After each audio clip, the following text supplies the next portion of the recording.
Chennai shopping మాల్లో ఉగాది వేడుకలు.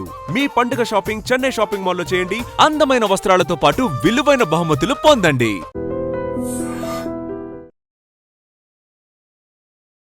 అంటే మామూలుగా ఎవరన్నా గెస్ట్ వస్తే ఎలా ఉన్నారు అని అడుగుతాను ఫస్ట్. మీ ఇద్దరిని అడగాల్సిన అవసరం లేదు. చాలా ఎనర్జీగా సూపర్గా ఉన్నారు. తాత ఓ మామూలు డ్రైవర్, గవర్నమెంట్ కార్యాలయంలో ఒక డ్రైవర్.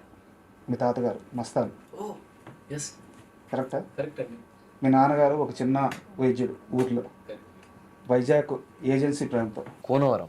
కోనవరం. తాతగారు is right, is a government driver. నాన్నగారు is a private accountancy side accountant. Okay. Agency ప్రాంతం, చాలా రూరల్ ఏరియా. ఒకరోజు డిసైడ్ అయ్యారు, డాన్సర్గా కెరీర్ని మలుచుకోవాలనుకున్నారు, డ్యాన్స్ నేర్చుకున్నారు, హీరో అవ్వాలని ఒకరోజు డిసైడ్ అయ్యారు. మీకోసం మీ కుటుంబం మొత్తం బట్టలతో సహా ఇంటితో సహా మొత్తం సర్దుకొని మీ కెరీర్ని నిలబెట్టాలని హైదరాబాద్కి ఒట్టి చేతులతో పొట్ట చేత పట్టుకొని ఒకరోజు వచ్చేసారు.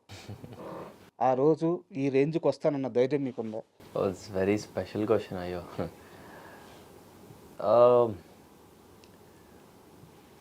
సింపుల్గా ఒకటే అండి, నా ఫ్యామిలీ లేకపోతే ఈరోజు నేను ఇక్కడ ఉండేవాడిని కాదు. అండ్ మీరు అడిగిన ఆ క్వశ్చన్కి అక్కడి నుండి ఇక్కడ వరకు రావడం అనేది నా మీద నా తల్లిదండ్రులు పెట్టుకున్న నమ్మకం, నా అన్నయ్య, నా చెల్లి, మా అమ్మ, నాన్న పెట్టుకున్న నమ్మకమే ఈరోజు నన్ను ఇక్కడ నిలబెట్టిందని నేను అనుకుంటున్నాను. ఎందుకంటే వాళ్ళు నా మీద పెట్టుకున్న నమ్మకం, నేను దాన్ని నిలబెట్టుకోవడం, అది నేను చాలా బాధ్యతగా తీసుకొని ఒళ్ళు దగ్గర పెట్టుకొని చాలా జాగ్రత్తగా పనిచేశాను. సో ఐ విష్ ఈరోజు వాళ్ళందరూ చాలా హ్యాపీగా ఉన్నారని నేను అనుకుంటున్నారు. అండ్ నేను చూస్తున్నాను కదా రోజు, so they are very happy. ఎన్నేళ్ళ వయసులో వచ్చారు మీరు? నేను ఇండస్ట్రీకి రావడం అయితే 10 years అయిపోతుందేమో అండి. అంటే నేను ఫస్ట్ డి జూనియర్ సీజన్ 2తో రావడం అయితే 10 years అయిపోతుంది. సో నేను డాన్సింగ్ స్టార్ట్ చేసింది ఒక 5 years ఆ టైంలోనే అనుకుంటా, లైక్ ర్యాండమ్గా. అంటే చాలా హ్యాపీగా ఉంది, ఎందుకంటే ఇప్పుడు మీరు ఇంటర్వ్యూకి వచ్చారు, మీ చుట్టూ ఒక నలుగురు ఉన్నారు, నలుగురికి ఉపాధి ఇస్తున్నారు, నలుగురికి ఉపాధి కల్పించే స్థితికి వెళ్ళారు, కొన్ని లక్షల మందికి మీరు ఈరోజు నచ్చుతున్నారు.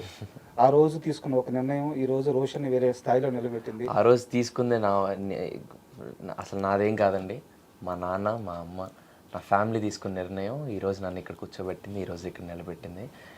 Yeah, thank you. అండ్ మీకు కాకినాడ లాంటి ఒక టౌన్, ఒక ఆడపిల్ల అంటే స్కూల్కి వెళ్ళాలి, కాలేజీకి వెళ్ళాలి, ఎత్తిన తల దించకూడదు.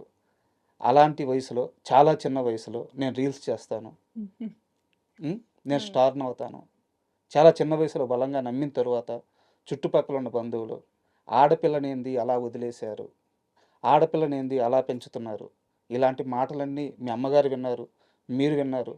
అన్నిటిని దాటుకొని సోషల్ మీడియాలో ఒక స్టార్ అయ్యారు. ఈరోజు ఇలా ఒక స్టార్ హీరోయిన్గా నా ముందు కూర్చున్నారు. సో ఈ జర్నీ అంతా ఒక్కసారి వెనక్కి వెళ్తే ఏమనిపిస్తుంది? అంటే మమ్మీ చాలా సపోర్టివ్. నాకంటే ఎక్కువ మమ్మీకి నేను హీరోయిన్ అంటే అలా సిల్వర్ స్క్రీన్ మీద చూసుకోవాలని మమ్మీకి. మా ఫ్యామిలీ సైడ్ అంతా వాళ్ళు ఎందుకు అలాగా రీల్స్ దాన్ని చదివించు మంచిగా, అంటే నేను చదువుకుంటున్నప్పుడే చేసేదాన్ని, అంటే ఫ్రీ టైం ఉన్నప్పుడే చేసేదాన్ని, బట్ ఎందుకు రీల్స్ అవన్నీ ఆపించేసే అన్న మమ్మీ అస్సలు ఎప్పుడు వినలేదు. శ్రీదేవి అంటున్నట్లే స్టార్టింగ్లో అసలు మా నాన్నకి నా మీద ఎలా నమ్మకం ఎలా ఉండిందో అసలు నాకు తెలీదు. ఆబ్వియస్లీ ఏం బ్యాక్గ్రౌండ్ లేకుండా ఇండస్ట్రీ అంటే చాలా చాలా కష్టం. యూనో ఎన్ని ఆఫీస్లు, ఎన్ని ఆడిషన్లు, ఎన్నో, అంటే అందరూ అంటూ ఉంటారు సక్సెస్ ఇలా మంచి మంచి సినిమాలు చేశాడు, కోర్ట్ అని మంచి సినిమా దొరికింది అనుకుంటారు. But you know I want strongly say this, నాకు కోర్ట్ అనే సినిమా తగలడానికి 10 years పట్టింది. రాత్రికి వచ్చిన సక్సెస్ కాదు, యూనో 10 years పట్టింది నాకు ఆ రోజు తగలడం. March 14th, 2025 March 14th అనే ఒక్క ఫ్రైడే నాకు రావడానికి నాకు 10 years పట్టింది. ఇది నాకు తెలిసి నేను ఎప్పుడు ఎక్కడ ఎవరికి చెప్పలేదు.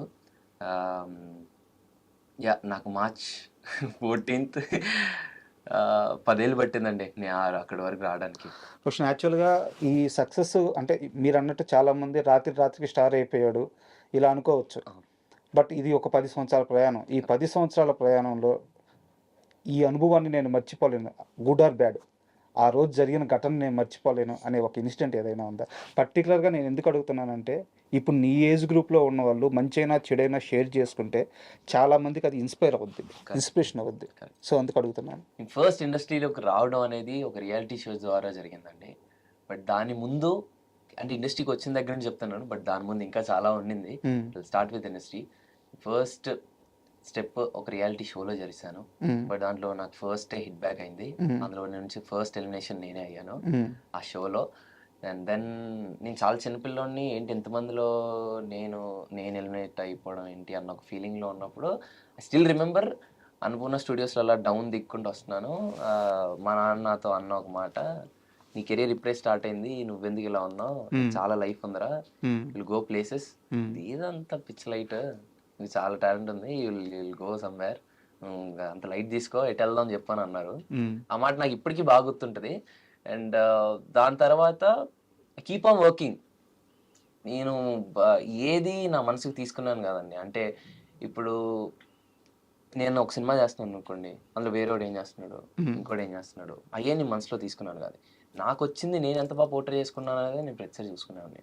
సో దట్స్ హౌ నేను ఎన్ని సినిమాలు చేసుకున్నా, ఏది చేస్తున్నా నేను ఇదే ఫిలాసఫీతో వెళ్తూ ఉండేవాడిని. ఇంకా అలా ఎన్నో ఆడిషన్స్, హ్మ్. ఎన్నో ప్లేసెస్. నా కెరీర్ కోసం నాకేం కావాలో మా నాన్న నా వెనకాలే ఉంటూ నన్ను మొత్తం తిప్పారండి.